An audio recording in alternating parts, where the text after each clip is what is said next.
Hi and welcome to the Project Data Analytics Part 5.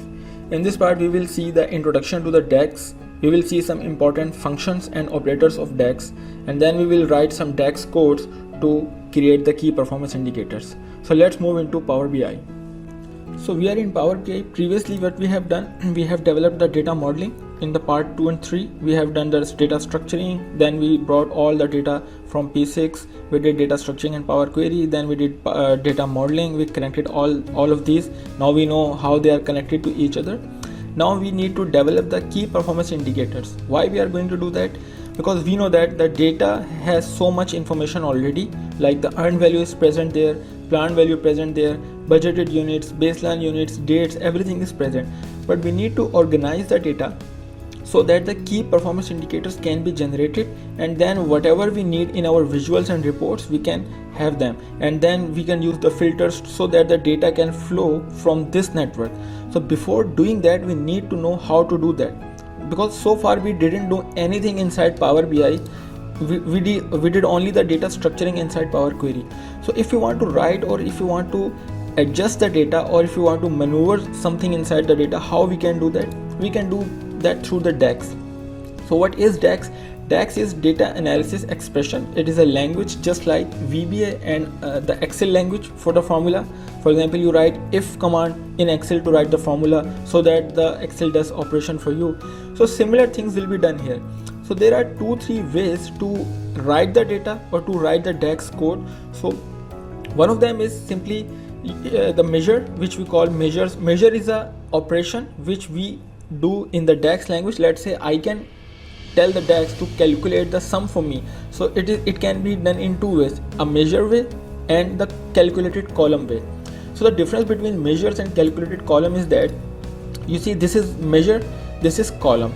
This is also one of the way to write. This is a new measure, quick measure, like predefined formulas in DAX language, so you can quickly use them.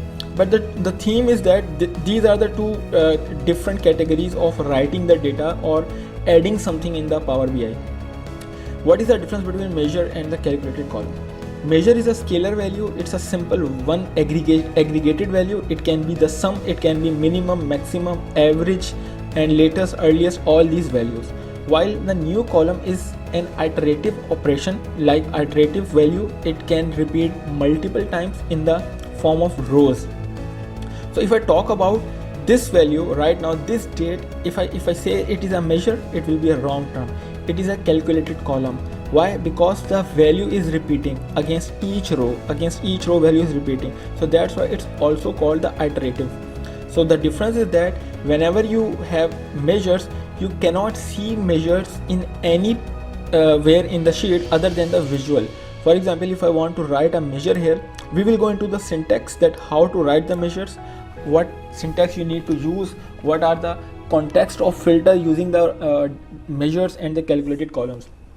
So point is there, what we have, that measures, you cannot see what is inside the measure unless you brought that measure into the visual. But calculated column, once you write the calculated column without bringing it into the visual, these are the visuals, you can know the value. How? For example, let's assume that was the measure I calculated. I can see it right now here, but that was calculated column, new column. But measures we cannot see here, because for measures we need to bring them into the visuals. This is and also we know that the measures are only the scalar values, not the iterative values. These are the things. Now we will see how we can write the measures and how we can write the calculated columns. So some of the basic operations we will start with. So now I will go into the, let's say here in earned value cost distribution, we know the terminology. I want to calculate the percentage of this, or let's say I want to calculate the cumulative of this. So we will go into the detail of cumulative, how we can write. So first I will calculate the percentage. How I can calculate? There is a quick way. First I will go to show you how the quick way works. And we know that percentage always comes with the divide. So first I will go into this, click right, and it will open up a new window for me. So now I know I need a division operation. These are the predefined some operations here and the functions which you can use, but we will mostly be using the measures and calculated columns by ourselves, because we need to write some complex formulas. So the percentage, our task is to calculate the earned value percentage, which is also referred to as performance percent in P6. So how we can do that? By dividing this with what? The baseline value or the budgeted total cost, means the project budget. And we know that project budget, where it is available. Now guys, this is a time we need to understand the data and we need to memorize data in our mind as a visual, that how data is stored. If I talk about the how data is stored in activity window inside P6, we know that okay, the data is not in distributed way, data is in this way. So we know that okay, it's a roll up roll down, it's a drill up drill down value. But if I talk about resource assignment, let's say, now we know that data is present in two forms, roll up roll down and horizontally distributed as well. So this visualization should be in your mind when you are writing the DAX code, so that it will give you little idea.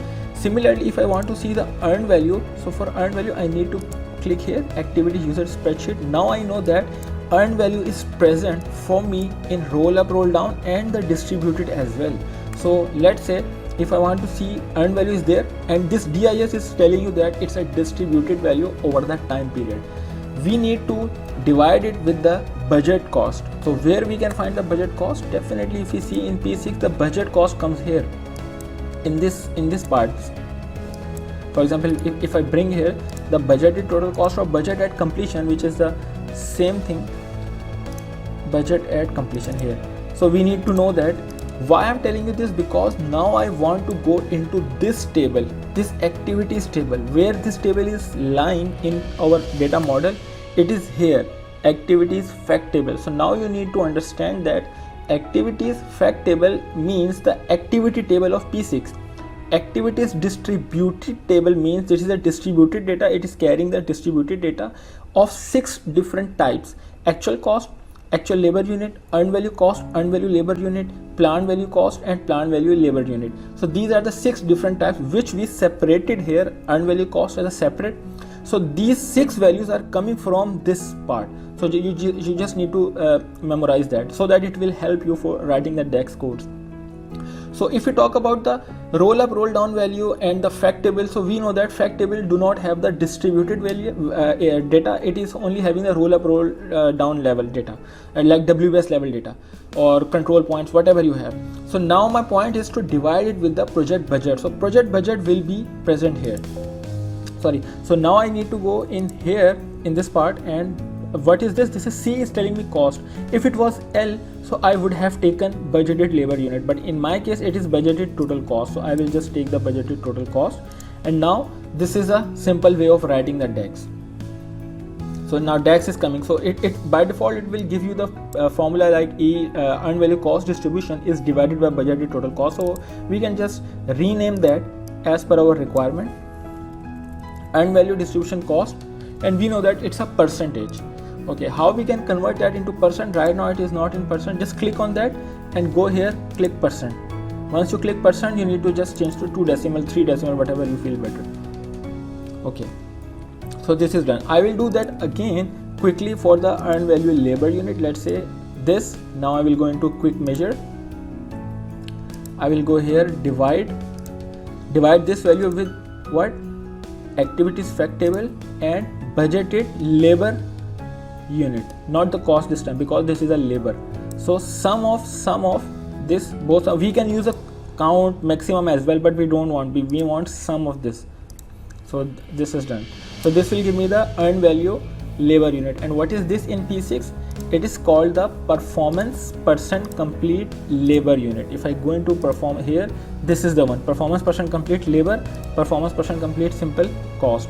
So that's what we have done, and we can name it easily here percent. So that was the quick way of writing the DAX. So if you want to write by yourself the formula, how you can do that? So let's say I will go into plan value. I want to make a percent for that as well simply. So what I will do simply, I will go here, new measure. Now the window will open for me and the formula bar is there. So now I need to write the formula. So now I will tell you a little bit of syntax how to write the formula. What we are going to do, we are going to plan value cost distribution percent. We want to calculate. What we need, simply we need to use the operator divide. So divide is telling me that numerator should be the sum of, why? Because you see this summation sign is telling me that this is not a measure, this is a calculated column. Why? Anything which is measured should be having this symbol, a calculator symbol with that. So right now it is not a measure. So if anything is not a measure, it is a iterative, or means function iterative value which is repeating in multiple rows. So we need to find a scalar value for that. So how we can find a scalar value? So I will just go back and show you what I am saying actually. Let's say I